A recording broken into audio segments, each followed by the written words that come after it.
Good morning, class. My name is Gio. This is Reber. And does anyone know what harmonic motion is? And does anyone know anything about it? Anyone? No. Okay, well, let's break it down for you guys. So harmonic motion can be defined as an oscillation of a specific object due to an external force which appears commensurate to the overall displacement of the specified object. In other words, or simple terms, it's a cycle of an object moving up and moving down at the same distance from the center point, aka its equilibrium, so that it creates a wave on a graph. This can be observed in several real-world examples, such as a seismograph, which is used to measure earthquakes, a slinky, we have here. It broke. Oh, well, half the slinky broke, but you get what I'm going. You get where I'm going with this. There we go. Oh, there we go. Swing sets, we have here, little wooden swing man swinging back and forth. Simple. Last but not least, guitar strings. Good. We have to put our hands across our chest for this one.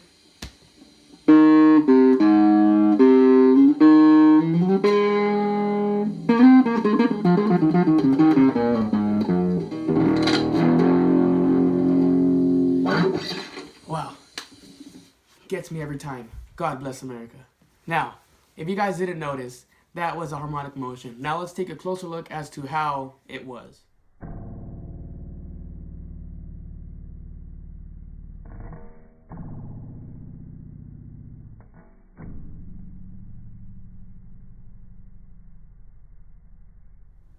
So this is a real world example of harmonic motion.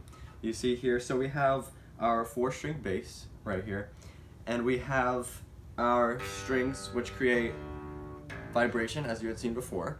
So depending on how hard you pluck the string determines your amplitude, because see, if I have a really light pluck, it's a very small vibration, but if I put a lot of effort into it, we get a larger amplitude. So that is how your amplitude can vary. Your period is simply the movement between each vibration of the strings that you saw in the slow motion video. You had little waves which go like this, and of course you're going to find your period that way by finding the oscillation cycle, and that will be used to determine your B. And your C actually determines which finger you're using for the frets, which are these little lines around here. See, if you put your finger on, let's say this fret, you're going to have a much larger oscillation cycle than if you were to go all the way up here, because it's such a small distance between these two compared to this one. So that is used to determine your phase shift, which will then be determined for C. D is actually the strings themselves. So you notice you have one vibration right here, right? That is the oscillation cycle.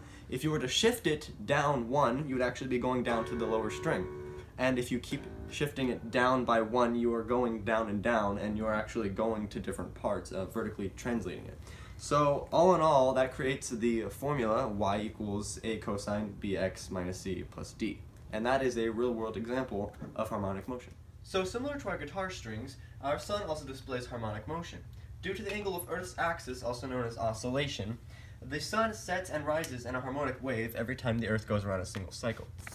So here we have our personal graph, our sunset and sunrise graph, and we're going to be deriving the trigonometric function using these 2 points, 164, 4.67, and 365, 7.42. So first we start off with our A, which is 1/2 of y max minus y min. The maximum of the y-axis, which happens to be 4.67, minus the minimum of the y-axis, which is 7.42.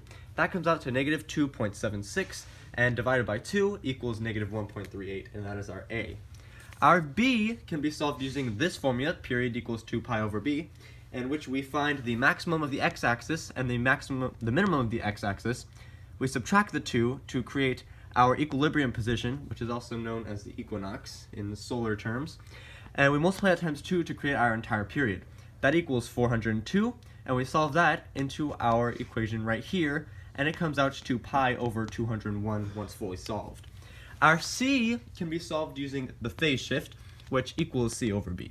So the phase shift is also known as the starting point of the graph, which is 164 in this case. So 164 is equal to C over B, In that case, you just substitute b for our solved pi over 201 right here. And that equals 164 equals c over pi over 201. Once you solve that out and you solve for c, this should be your answer, 164 pi over 201. Our d is probably the easiest one. It is the midpoint formula, y of maximum, the maximum of the y-axis, plus the minimum of the y-axis divided by 2. And that is simply 7.42 plus 4.67 divided by 2, which is 12.09 over 2, which solves 6.045. So that should leave us with our simple equation of y equals negative 1.38 cosine pi over 201x minus 164 pi over 201 plus 6.045 for this equation of the sunset and sunrise graph of the year 2017 in Pyongyang, North Korea.